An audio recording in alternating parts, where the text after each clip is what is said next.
Good evening. Welcome to this edition of Meet the President. And today we're speaking to independent candidate. He wants to be your president on the 8th of August, a little over 60 days from today. Joseph Nyagah is who we'll be speaking to. Thank you for making the time to be with us today. Thank you. We'll be speaking to you in just a moment, but I think it's important to remind you, our viewers, of the journey. He's definitely not a man who's new to the political scene in the country and indeed the civil service. But let's take you through a journey of Joseph Nyagah's history in the country.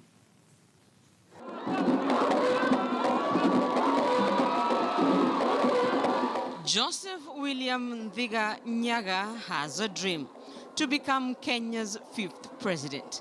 The eldest son of veteran politician, the late Jeremiah Nyagah, his entry into politics in the year 1997 may have been smooth for a man who succeeded his younger brother as Gashoka MP, a brother who had succeeded their father. It had a smooth side because there was a brand name. There's no question I benefited. My brother Norman benefited from very good reputation that our father enjoyed, not only in Kenya, but nationally. Considered one of the young Turks of the 1960s, his late father ventured into politics even before Kenya gained independence, being among the first Africans to serve in the pre-independence Legislative Council, where he represented Embu, Mbeere, and Kirinyaga from 1958. After independence, he served as a cabinet minister in the Jomo Kenyatta and later Daniel Moi governments, becoming one of the longest-serving ministers. But it was his grip on the larger Embu politics that may have shaped the Nyagah dynasty. In Parliament, Jeremiah Nyagah represented the larger Embu from 1958 to 1988, when it was divided into Runyenjes, Siakago, and Gashoka. He chose to vie for the Gashoka seat, one he held until 1992, when he bowed out of politics. His second-born son, Norman, took over. In the 1992 general election, vying on a DP ticket, he retained the seat his father held.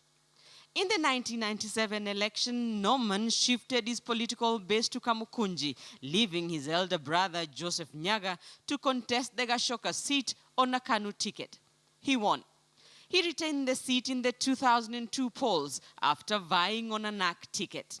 But it was the 2007 election that ended the 49-year grip of the Nyagah family on Embu politics after he lost the Gashoka seat to Reverend Mutava Musyimi. The reason I was thrown out of Mbeere South, then Gashoka constituency, was not because I was in ODM. It's because people were tired of why only one family? How come there's no other woman who can produce an MP in Gashoka in Mbeere South? That's how I lost my job. He had shifted allegiance to ODM and vied for the Gashoka seat on an ODM ticket at a time when the region was rallying behind Mwai Kibaki of PNU. Could be by being on the other side. In 2007 was a God-sent chance for the people on the PNU side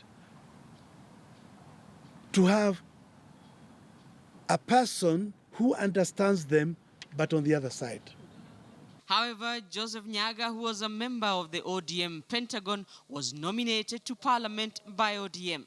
And after the power-sharing deal that saw Mwai Kibaki and Raila Odinga form a coalition government following the 2007 election, he was appointed Minister for Cooperatives. But he was not new to government. He had served in Daniel Moi's government before he quit the cabinet and the then-ruling party KANU in the run-up to the 2002 election. Born in 1948, he had served as a managing director of Kenya Airways and ambassador to Belgium before venturing into politics.